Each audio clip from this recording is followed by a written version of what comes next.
All right, guys, time to go into the spoilerverse for the second last time of this series. Guys, I was looking forward to this so much, and I've been looking forward to the individual episodes, but it's very bittersweet to get to this stage, thinking that we'll only have one more of these episodes left to discuss. Of course, talking about The Last of Us, we heard a clip there from episode 8, When We Are in Need.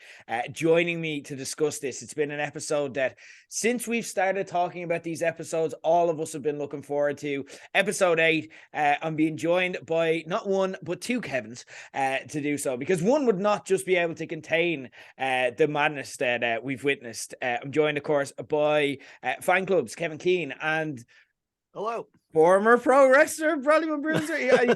He wasn't until last week when I retired him. It's Kevin squared. It's the power of the two now. We just go with that. Kevin squared.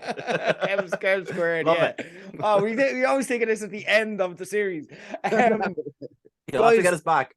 We'll get your episode thoughts kind of as we go along as usual, but like we're now at the end of the series. How is it sitting with you? Are you just buzzing for the finale, or are you kind of is the morning starting to come in? How are you feeling, Kev? We'll start with you. The morning is starting to come in because I loved last night's episode so much that I just want more of it now, and yeah, and I know next week's episode's only about 40 minutes long, I think, as well. Really? Yeah. So there's even little of it, or less of it left than I even thought it would be as well. So I don't know how they're going to squeeze the next episode into 40 minutes, but sure, look, we'll take what we're given, I suppose. Yeah, this is it. Bruiser, you're on the last episode, the second last week. How are you feeling about like? Yeah, if anything, I'd say last night's episode made me hate episode 7 so much more. Okay. It was so good last night, right? Yeah. It was fucking everything. Yeah, if it was rushed, right? Yeah. And now Kev started saying it's 40 minutes in the last episode. Bro, I had to watch a 45-minute fucking love story with two children that I couldn't give a shit about. Like, no. Fuck this shit. So yeah, I'm enjoying it. I haven't watched a weekly television series in years, man. You know, maybe the last season of Game of Thrones, barely, and the last season of Breaking Bad. But they were the only 2 seasons that I watched weekly of. You know, everything else is with spoilers. So it's a foreign thing for me, and so I tried to stay away from. But I have enjoyed it. It has been nice, and it is something that you go, oh, that's out tomorrow now, and you're looking forward to it or whatever. So, except for episode 7. Yeah, except for that, of course. And the one Tommy was in, let's not forget, like, when we skipped the one that Tommy was in a lot of as well. Tommy. Hashtag. We literally, the one show we have not covered is the one with a lot of Tommy in it. Just out of respect for you. Just as respect. Episode 8 anyway, of course. Look, we're dying to discuss this, so let's get to it. But first off, as we always do, we're going to give you your alt recap. Again, guys, just before we do, a word on spoilers. Guys, if you've watched this episode, you're okay for spoilers. You can proceed. We are going to discuss the video game, but we're not going to discuss any plot points that come up, so don't worry. We may allude to similarities, or we may kind of hint at things that are to come, but we're not going to hint about anything to do with the plot, so you are safe going ahead. If you haven't watched this, what are you doing? It's a recap show. Like, this is what we do into the spoilerverse. It's the name of the segment. Go away, watch the episode, and come back, and forget that I told you to go away, because that's a bit rude, and you might be put off with that. Anyway, guys, let's talk about the episode 8 that was. First off, we're going to get kicked off with our alt recap, and When We Are in Need kicked off with a preacher named David, who actually looks like David from Mythic Quest gone insane with power, giving a Jesus-y eulogy in a steakhouse, which, if that was my best option for survival in the apocalypse, I'd probably just shift the mushroom and join Team Infected instead. As Ellie runs out of food, she goes hunting and takes down a deer. However, in retrieving it, she bumps into David and James, aka Troy Baker, aka fucking Joel from the game. And then holds him at gunpoint in exchange for medicine, which is actually the quickest way to get medicine if you're shopping in the Square Tala. After revealing that he knows Joel killed his man back at the university, David lets Ellie escape with the medicine. Fortunately, she gets the hang of using syringes quicker than that time I lived in O'Connell Street for a year. So even though the next day David and the totally venison squad track her home and kidnap her, it's enough to give Joel the strength he needs to recover. Joel's reaction to that sweet penicillin It's a similar reaction to Papa eating spinach. If Papa eating spinach saw him graphically torture and murder anyone who stood in his way, which would be very funny if they kept the same music, to be fair, or just put the Popeye music over Joel torturing the lads, where it's like meanwhile, David has Ellie locked in a cage and is trying to sell her on the community, explaining as she notices the chopped up ears that it's not actually a town, it's more of a resort, kind of like the Puerto del Cannibal. He also reveals that his religion is Roman Catholic, because it turns out it seems that he's a preacher who likes his human remains with a side of sex with children. Ellie manages to escape and set the steakhouse ablaze, but finds herself pinned down by David, about to have his way with her. Just as all looks lost, though, she manages to grab the cleaver, stab him in the neck before being comforted by a Joel, who arrives on the scene to shepherd her back to safety. And meanwhile, back in Dublin, my therapist picked up her phone and made an extra easy €100. Yes, Joanna, we're going to talk about the David storyline yet again. It's quite upsetting, okay? And that was episode 8, When We Are in Need. Let's talk about it. And Bruiser in particular, I want to start with you, because you said at the start of this is your episode. We've been building up to it. We've been hyped. For me personally, and we spoke about the episode length of next week, apparently, I was shocked that this was just 46 minutes, because again, I was like, this is a long, important phase of the game. So they condense quite a lot into a short run time. Obviously, you had a lot tied up in this 46 minutes. You've hinted at it already. How did it land? Did it live up to the hype and what you imagined in your head for you? I suppose it kind of did. You see Ellie on her own, how she becomes the hero, essentially, right? And that's why I said it from the start, because she went from being a side character to becoming, a main character in my mind when we were playing that part. Everything did bar the finale scene, I guess. It just didn't kick off. It just didn't have as much drama as I had hoped. Like, obviously, because you're in the game and you're trying to go around and you're trying to stab him, you got to cut him like 3 times, is it 4 times, before the cutscene initiates. But yeah, you're so close to death the whole time and you can't see. I felt it was just a little bit quickened, maybe, and the fact that the place went ablaze just like that as well, it all just felt a little bit rushed. But I suppose that was the whole episode, as we've all alluded to. It was a very condensed episode with an awful lot going on. I personally would have liked that to be 2 episodes. Like, if they gave you the other one, I can't remember her name now, but remember when you met Kathleen? Yes. Yeah. They gave her a 2-episode arc, right? Like, why the fuck did we give this random or a 2-episode arc when we could have given David 2-episode arc? He's the fucking villain.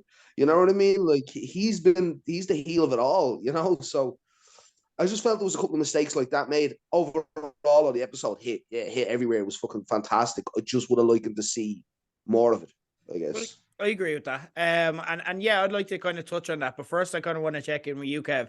Last week, you spoke a kind of Left Behind, and you made the great point that it was almost too similar to the game, and that you felt that you were just watching someone play the game. And this was also quite similar to the game, with some small differences, like, again, stuff like the David being a preacher. That was new, and little things. And like, Joel was now trying to kill Ellie in a weird kind of twist here. Though obviously Joel from the game, Troy Baker there.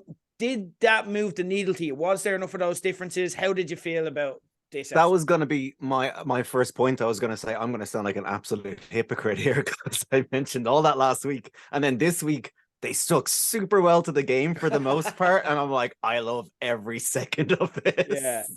Yeah. But it's just one of the best parts of the game. And if they're going to do something the exact same as the game, like, do that. The only thing, and I will say, which was quite rushed, and I completely agree as well with that, they could have given a bit more time to. I love the section of the game where they're holding out from clickers and runners, David and Eddie, and they could have maybe done that, because that's 2. Well, I know you got 1 clicker last time, or it wasn't even a clicker, it was a runner. They could have introduced that kind of dangerous element, I think, into this, maybe for that extra 10 or 15 minutes if they wanted to. And maybe to have Ellie trust David a little bit more before the reveal of how fucked he is, basically. I think that would have been a nice kind of little touch on, or even if they wanted to split into 2 episodes, like Kev said as well, it would have been great too. So but overall, absolutely loved it though. I think for me, I agree with a lot of both of what you're saying. Don't disagree with anything. For me, there's 2 different things here. As a standalone episode of television, It was almost better that they condensed it all into 46 minutes because this was insane. This was like, consider as well, this is a HBO series. This is the second to last episode. That's the big episode in the HBO series. So this had to kind of fit that mold and live up to the expectations because it is that prestige series. But you have also like, so if I was watching this and didn't know the game or the potential, I think I'd love this. And I did. I loved watching this. This was great television. And like kind of they got so much of this right. And I agree with you in that, like, the game, you don't need to mess around with that formula because it's there. It's amazing. It's phenomenal. But then again, we do have those expectations of what the game can do. And for anyone who's never played the game, just to give you a bit of context there, we spoke last week about some of the differences. So again, kind of this is all tied together from Joel kind of fake dying at the university. And again, in the game, you very much believe Joel. It's like it's 95% convinced that Joel has died because you start off at the point where Ellie is hunting the deer. That was very similar to how it was in the game. Like even with she hits the deer, but then the deer runs off and Ellie has to chase the deer. That was just total Easter egg for the game. But then you meet David, and the point that Kev is speaking to there is as you're kind of talking and as Ellie is sussing David out, you then have a lot of infected attack and you have to fight together, and that bonds you towards David, and you start to develop a trust because obviously you're like, well, he would have just killed me. Why did he save my life at certain times? You know what I mean? Now, you know why later, because he's a fucking pedophile. Like, but there's that point as well. And I would have thought that, like, again, and we kind of spoke about this last week, so no need to kind of delve too deeply into it. I think I agree with exactly what you're saying, Bruce, and that having a 2-episode arc here where you kind of you can intersperse Left Behind and kind of flashbacks within the two and just tell them as a 2-parter. I think that would have been much more effective because, again, you kind of lost the intrigue over whether Joel comes back. And again, last week I was like, you'll know the part where Joel is coming back. And they still kind of did get the part of Joel being like the good guy professional wrestler. His music hits and he's back and he's kicking ass. Like, and they sold that well, even with like, he was on the bed and then he's not on the bed, but we don't know where he is in the room. And then it's like, he's fucking back. Yeah. And even though obviously gamers know that he's going to be and what's going to happen. But like, by the fake out of having him still alive and that reveal, the fact that we lost all of that, we know what it could have been. And I think it just was better in the game. But I don't want to take away this. I understand what they said, and Druckmann and Mason on the HBO podcast did speak about the sequence that you're talking about, Kev, there. And they said, we decided not to have that because we felt that distracted way too much from what was going on. Because if they're then out in the forest and they have to have more scenes, you're then waiting to see, is there more infected? Are they going to get attacked again? And it just distracts you from what you're supposed to be focused on. Whereas if you just don't have the infected, then it's a whole different story. So I can appreciate that. I can get it. I don't mind. And I trust these guys and the changes that they make. But yeah, I get it. So look, for me though, one of the big triumphs of this episode, and again, I'd love to kind of get both your takes on this, was Bella Ramsey. This was the episode for me where, again, there was a lot of debate, particularly when she got cast. People were like, this doesn't look like Ellie. She's not like Ellie. It's not the same. And people had their own kind of Ellies in mind who they want to see cast. And again, you know, she was building up to this and she's been winning us over week by week, I think, with her charm and how convincingly she's playing it. For me, this is when she became Ellie and she filled the boots properly and she actually brought stuff to it that you didn't even get with the in-game Ellie. And I'll never, ever disrespect Ashley Johnson's performance, but for me, this is when she got to hold up to the mantle. What were your own thoughts, guys? And what was, for you, what do you think the best Ellie moment was this week? Because this was her episode in a big, big way. And she kind of, there were a lot of different moments in this episode. What's that with you, Bruce? The reaction to when the deer was there, when she popped the deer and she came from behind the two lads and she was saying, you know, move around, I'll put one between your eyes. And how she kept repeating that and hitting that stance was brilliant. I was very much looking forward to it because, again, I kind of always looked at Ellie as the side character until this moment. Do I think I got the sympathy levels there, though, and cared as much? Probably not. Is that saying anything against Bella Ramsey's performance? And no, not in any way. Maybe just because it was so rushed and action-packed and you knew Joe was coming and, you know, maybe that's what threw me off. Also, maybe the fact that I knew how it was going to finalize, you know, that way, that there's a good chance of that. Yeah. So I guess I didn't get the sympathy I felt the first time around, but again, I'm not watching it for the first time. You get me? So maybe that took away from it, you know. But overall, yeah, she's done great. But she is Ellie, you know what I mean? She's done her own Ellie now. She is Ellie. That's great. Rather I have the same connections. That's my fault, probably. You know what I mean? Nothing on her performance or anything like it. It's also very hard to recreate that scene, like especially the end where she does take out David, because if you do compare it to the games, and I hate to constantly have this, but like if you do compare it, you are Ellie and you're actively playing while this is happening. So David's on top and you're struggling, you know what I mean? So you feel like that's happening to you, you know what I mean? So it's a very personal experience that you feel it. And I don't think there's any way the TV show could fully recreate that. But I think what they added in place, like with her reactions, like her reactions to this were incredible. And they made a conscious choice. And again, they spoke about in the HBO podcast about why they made this choice to not have Joel intervene. First off, they didn't want it to be seen at all like Joel saved Ellie. They're like, no, this is Ellie's moment and we want her to save herself. But also as well, they were like, there's practical things where you get involved. Like if Joel gets in, like why couldn't Ellie escape? Like why could, you know what I mean? And there was like practical sides of it where it just didn't make sense for Joel to come in and to meet her outside more than anything. But because she was left to be free, what they explained was she didn't get any direction. They just told her, just feel the moment and do what you want. And they let the camera linger on her. So you might have noticed the part where she stopped and then she started again. She like almost gets angry all over again and then goes back and starts laying into him all over. That was all her. That was all Bella Ramsey adding to it. So it's raw emotion that I think we could feel. And I don't feel that we got that necessarily in the game. So I think they made up for it in certain ways. If you think about our whole, like when we were joking about crippling that guy and all, you know what I mean? She has been quite a psychotic Ellie the whole way through. So there's no real shock to me that she had a breaking moment there and continued cutting the fucker up, you know? One thing though, just before we move on, or before you go to Kev, who injects a fucking syringe into a wound like that? It was horrific looking. Just a kid. I didn't know. You were. You just avoid the wound. Go at the side of it. Don't directly stab me again, you fucking head. we've like given Ellie and Bella Ramsey a lot of credit on this show and on our recaps. One thing she is not is a doctor, and as previously seen, she's like, my hands are medicine, I'm going to wipe my blood on your you know, that's who we're talking about here. So that person is the person who Kev, your own thoughts on Bella Ramsey this week, and kind of if you had any particular favorite moment.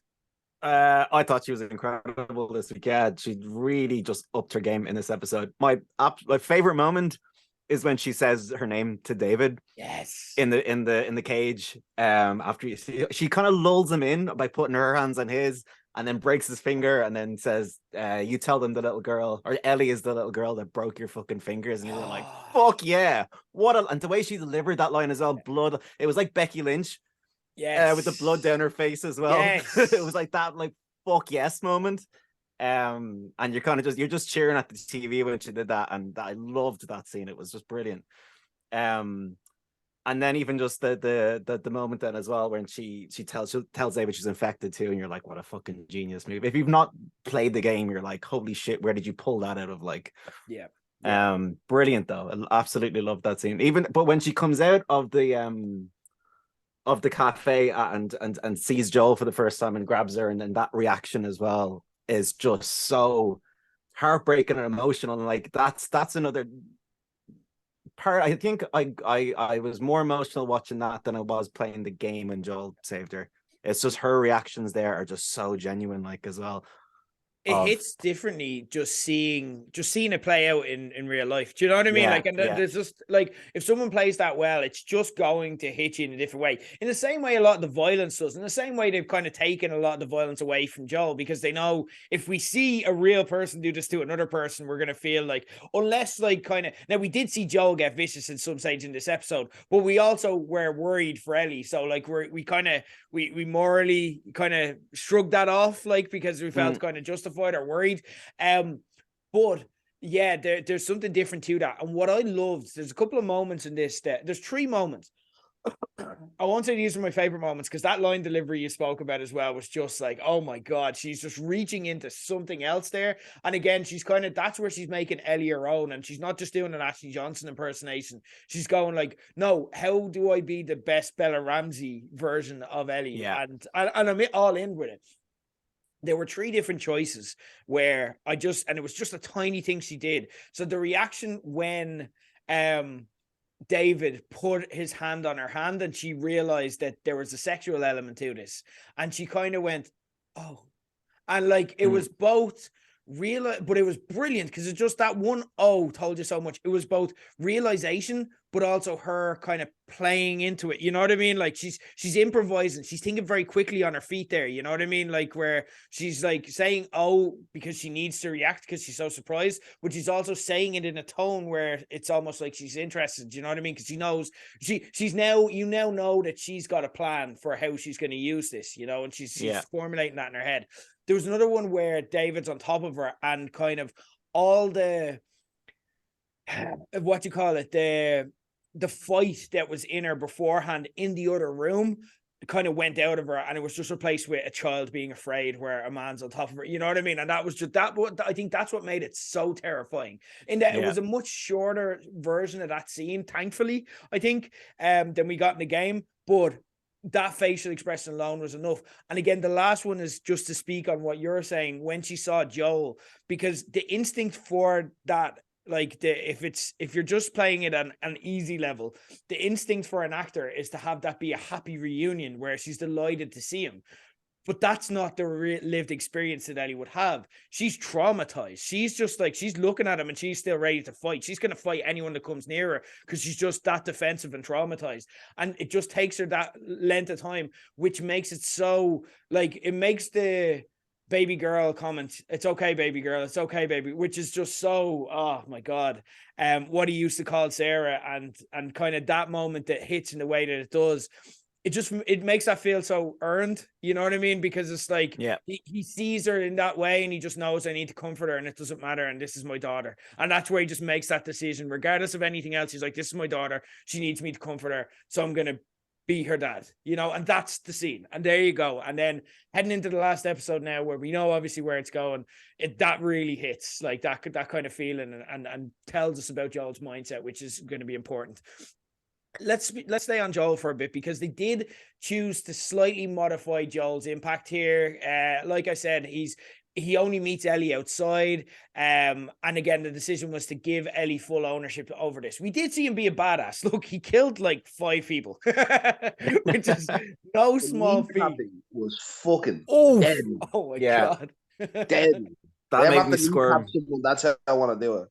Yeah, this is the first time we've got to see Pedro Pascal be that version of Joel. Do you know what I mean? Because even when we've seen him be violent before, we still like Pedro Pascal, and we still have this like, oh, Pedro Pascal's lovely deep down, you know what I mean? Even watching The Mandalorian, where, like, he's a badass when he's got the helmet on. When he takes the helmet off, it's like, oh, he's lovely. He's just a nice man. But this is this version of Joel. This is the game version, the guy who killed over 300 people in the game, and this is Pedro Pascal getting to show that. What were your thoughts on it? Is he able to pull that off? Because again, him being able to pull that off is quite important when we know what's coming. Bruce, what were your thoughts on Pedro Pascal going full badass? No, 100%. He hit the switch. You know what I mean? Like, fucking the whole way through, he didn't have to be an aggressor. He was on the defensive, and he was defending everyone and defending Ellie and just getting her to her destination, and kind of still, he got emotionally invested, but he was still looking at it as a task and a job at hand. And he's like, oh, we don't need to have this trouble here. Keep, you know what I mean? Avoid it when we can. But as soon as it was, you know, his back's against the wall, he fucking went at it, you know. And he, like, when he killed your man, and I was like, he told you where it was. Why'd you kill him? I was like, because I fucking, you know what I mean? I did, like, you know, fuck you, you're dead next. You know, like, it was really a really good hit the switch, making you realize that they've gone too far and that he cares much more for Ellie than we imagined. That now he is the father figure, like, he's seen it as that, you know, and he's taken on that role now, and that child has to be fucking saved. He never once thought, oh, maybe we'll just back out of here now. Maybe she's fucking dead and I'll leave it to it. He was like, where the fuck is she? Yeah. She has to be saved, you know? Kev, your thoughts on badass? Yeah. that first knife kill when he's like hiding down in the basement and takes the first guy out is one of the most brutal deaths. That guy's like death face was brilliant as well. It was so good, but just the struggle down onto the ground and how long it took as well was just horrific. I love that, and then obviously then the line from the game of like, yeah, I know, but I believe him, and it was just that was amazing. Yeah, but like it's just as soon as he knows like Ellie's in trouble and just going into like full you are all fucked mode. It was great. It was even just the hair just being completely messed up as well. Was great, and like he's clearly struggling as well with his wounds still too, and is just going on pure adrenaline. Just brilliant. Really just unhinged Pedro Pascal. Yeah, I liked as well because there is like kind of the game, if anything, felt like propaganda for the power of penicillin. Because again, he's just Superman after apparently Ellie, like what actually happened, because I don't think we saw the injection, but apparently like all Ellie did was just inject it directly into his wound. It's video game logic though, it's fine. Yeah, that's fair. Exactly. We don't mind in a video game because look, you want to be a badass at that stage. But like, yeah, I thought the way they did it as well was very convincing. You know what I mean? Because they didn't make him Superman. You know, he beat people by fighting smart. You know what I mean? He hit around the corner for that guy, and he's like, I've got one shot. I need to get this knife into the neck. And then the other two guys, he kind of used his stealth, which again, love seeing a bit of stealth. Great stuff. But yeah, so Scott Shepherd, who played David, had a big shoes to fill, and he had a big job to do because, as you alluded to, Bruiser, David is kind of the big villain of The Last of Us. He really is. He's the heel. They added on the religious aspect. So, Kev, do you think he pulled this off? Do you think kind of he nailed David, or do you, like, again, we had all our expectations of what David needs to be. How do you think Scott Shepherd hit it? Do you think he got it, or? I think he's more charming in the game. But like it's the only thing is when with shows like this, as soon because the show opened with him doing Bible scripture, and you're kind of like, I know that's probably not a good sign, to be honest, when someone's opening with Bible scripture. And like I think the Book of Revelations as well. I don't know if I loved this version of David. He was okay. I'm not too sure about him, and I don't know what it is. Maybe I'm just comparing him to the game version too much, but like I don't think he was as charming as the game version, and kind of like lulling you into a much more false sense of security. There's something, I don't know, just a bit off about him from the get-go. There is a need in this show, and I think it's a deliberate need to kind of have shades of gray. Like we've spoken a lot about like people are good guys or bad guys often just depending on where you meet them and the context of what's happening. And if we saw them like a week beforehand, they'd probably be the good guy. You know, it just depends on what our main characters need to do, because they're very much the heroes in our mind. They have attempted to kind of give the character shades of gray. So you have, for example, Quan last week, the Fedra agent, being nice to Ellie. Now, what he's saying is horrific, but we see him actually just caring and warming to Ellie. So we kind of like, you know, maybe he went the wrong way, but maybe all Fedra agents aren't that bad. You have, for example, Kathleen. Again, like if we'd have met her a week beforehand, she got rid of Fedra from a town who seemed like horrible tyrants. And she's been obviously just guided by revenge and emotion, which is very relatable. But again, we see it leads her to do horrible things. So is she a bad person? I think there's elements of this where the religious aspect and kind of the fact that there are elements where David is a dickhead. He's an abusive leader. We see him at one stage slapping like the girl who lost her father, you know what I mean? And then trying to be her dad. And then obviously we see him kind of give his monologue to Ellie, and we're like, okay, this person's truly deranged.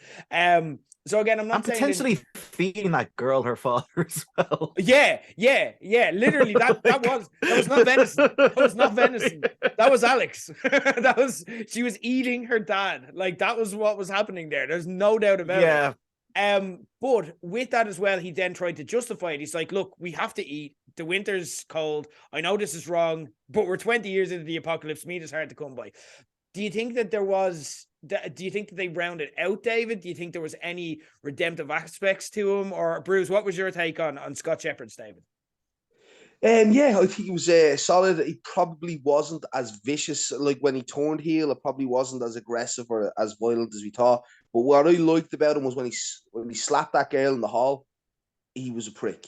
You know what I mean? And he became an asshole straight away to me, and then I wanted him dead. And you knew this guy's a fucking dickhead. So you looked forward to you looked forward to him getting his comeuppance if you knew he was getting his comeuppance just from that scene. I thought. But yeah, the religious stuff. I guess how nice he was talking that time to Ellie, and then when he brought it up when the man was there with the gun behind her back, and he said, "We had a little girl, she lost her parent, blah blah blah." That man was traveling with it, and Ellie copped on. That was nicely done and sinister, But the trying to keep her alive, and yeah, when he's trying to keep her alive, you're like, "Why is he trying to keep her alive?" What? But obviously, he's a fucking pedo. And when she cops that on, then there was a good come round to it, if that makes any sense. And as soon as he realized that it wasn't going to go his way, then he wanted her dead or something else, that way. So he tried killing her with your man. When that failed, it was just really, he was the perfect kind of, he wasn't a badass, he was a prick. You get me? And I think it was done well.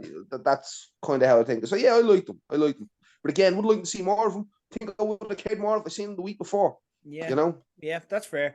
And again, but sometimes that's more scary. That's scarier when you have someone who, again, it's not that David is this badass, but he's that manipulative that he can get other people to do his horrible things for him. And again, even while being abusive to those people. So in a way, that is almost even scarier. You know what I mean? He's going to slap your daughter and tell you to sit down. You know what I mean? And then the people will sit down and just no one will react. You know what I mean? That's power right there. It reminds me a bit of Cersei's old, no, this is power. You know what I mean? I'm just going to do this and there's nothing you can do about it. And no one does. And he's not afraid. And he sits down and has his human remains for dinner. His Alex stew.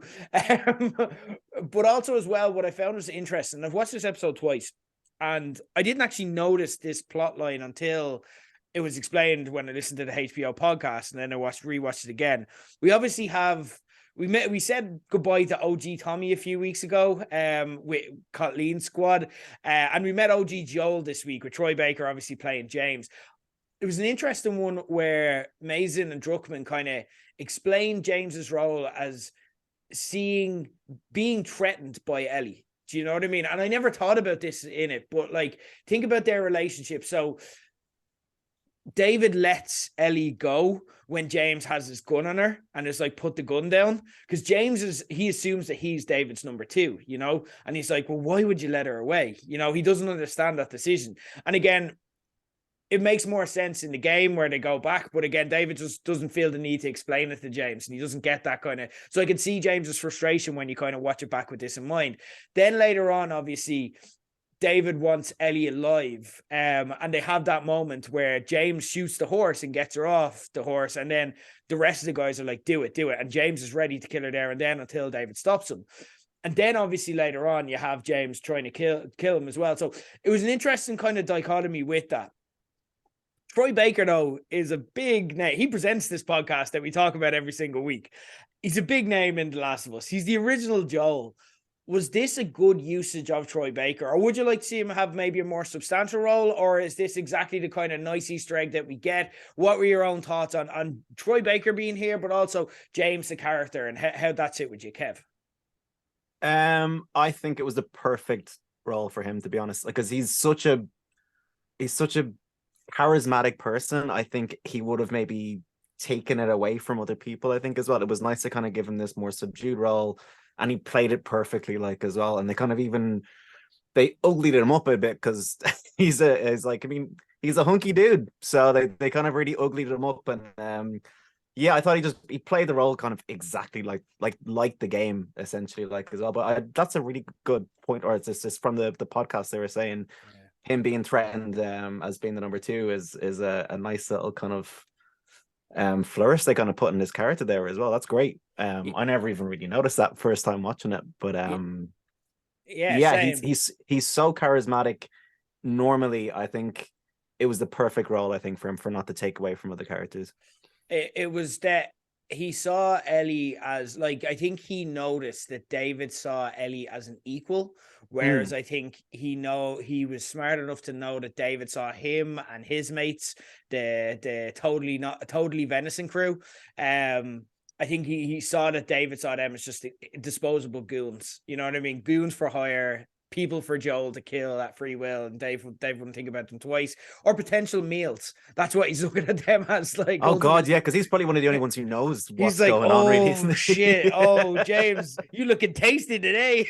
You know what I mean? Like, he's like, oh man, he wants to eat me. Fuck.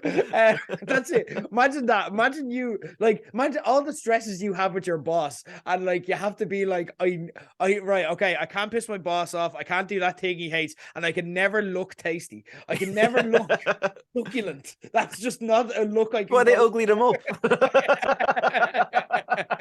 I can never look good with a bit of salt and pepper. What a stress to have to like think about every day. Bruiser, your thoughts on Troy Baker and James?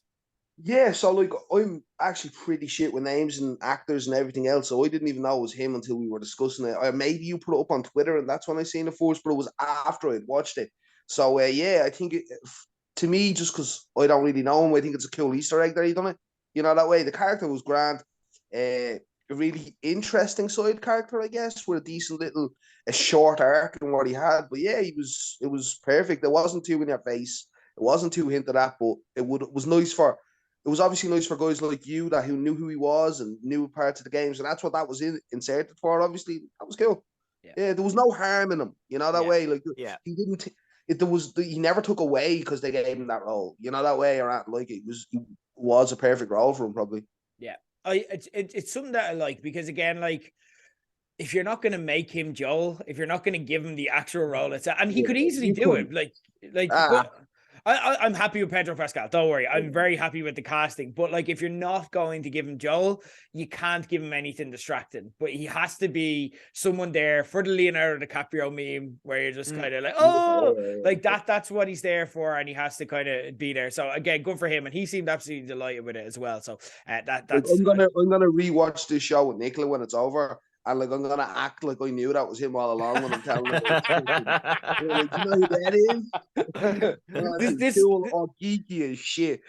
This is why we have this conversation. We're here to give you guys listening some like nuggets that you can take to your friends, or that you can pass off as your own. And always, all we ask in return is just recommend us to them, like, eventually, you know what I mean? Drop it in. You should listen to that Page 180 pod.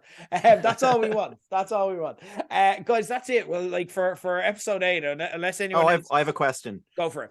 What happens to the rest of the people in that town now that David and a bunch of the lads are dead now? Are they like fucked? Yeah, like, they're gonna find because Joel found the humans. How did none of them find the humans? Yeah, Joel was there for like 10 minutes, and Joel's like, "There's all the humans that they're cutting up." So they're gonna find them, and they're gonna be like, "I ate Dad for dinner last night." That's like a weird Christmas carol. Yeah, and then like the harsh snow, and like, I think they're just all dead now. Like, yeah, actually, look at them. They got much of a life. Like, they looked grim as fucking that. Yeah, all the steakhouse where they were having dinner. Oh, fucking, I'd sooner, as you said earlier, kiss one of the fucking mushrooms. Like, fuck that. Like. And that's sad on episode 8. Or is there anything else you guys wanted to kind of discuss or kind of note, or any Easter eggs, or no? One last thing, actually, just about David's character that I really liked was him kind of using the mushrooms as like a religious kind of kind of like how much he admires what they do and how they spread out and the violence and stuff as well. And it's maybe like a creed. I loved that. That was a lovely little addition to that as well, to David's character actually as well, just to kind of get back to him as well. But yeah, I just really, really liked that little monologue he had.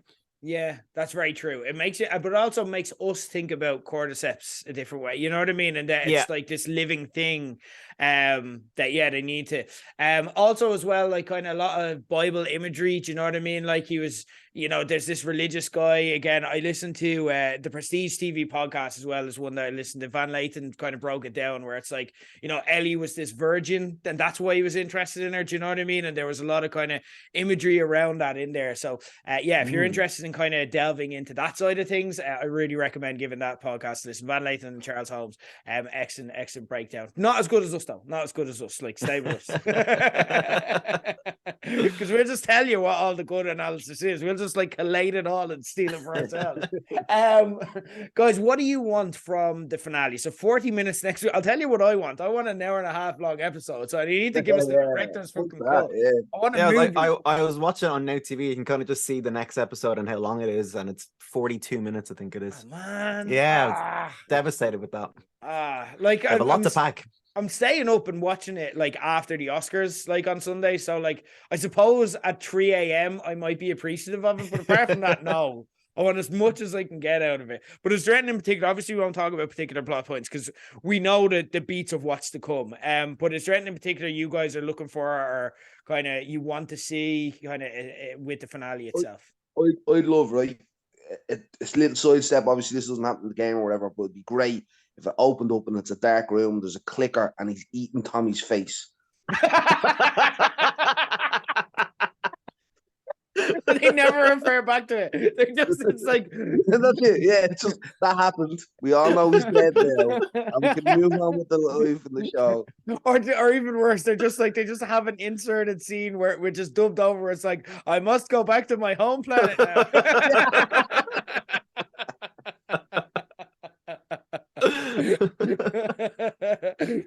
Amazing. Yeah, no, look, if they do that, it'd pop me so much I wouldn't even mind that it'd be shit television. You've ruined season 2, but like, look, fuck it. Worth it for the joke, worth it for the lols. Kev, your own thoughts. Anything you're looking forward to, or you want from next week? Geez, I don't have to say it without spoilers, but just that nature scene, I'll say, would be lovely. Yeah, we're getting it 100%. Like, yeah. They're not leaving that out. Like, that is not. But or clicker eating Tommy. Yeah, I mean, can I not have both? Can I not have vanilla and chocolate? Like, amazing stuff. I cannot wait. And look, guys, I can't wait to discuss this. We said this is the start. Great stories are meant to be shared, and guys, it's been a pleasure to share with you. Let's do it one more time next week. We may see if we can get it. I'm still working on it. We're hoping to maybe add someone else into the mix who can tell us like the experience from a non-gamer standpoint. So hold that thought. But guys, I'm looking forward to kind of breaking it down with yourselves next week. So thank you for the past 8 weeks, and let's do it one more time, and then we'll kind of go into withdrawals and start shaking and just praying that in season 2 we get the clicker Tommy scene. But guys, thanks for joining us. The two Kevs, Kev Fan Club on Twitter, at BMunBruiser on Twitter. Give them a follow, get their thoughts, and yeah, thanks for joining us, guys. Pleasure as always, lads. Thanks. Fuck Tommy, I'm out. Good luck.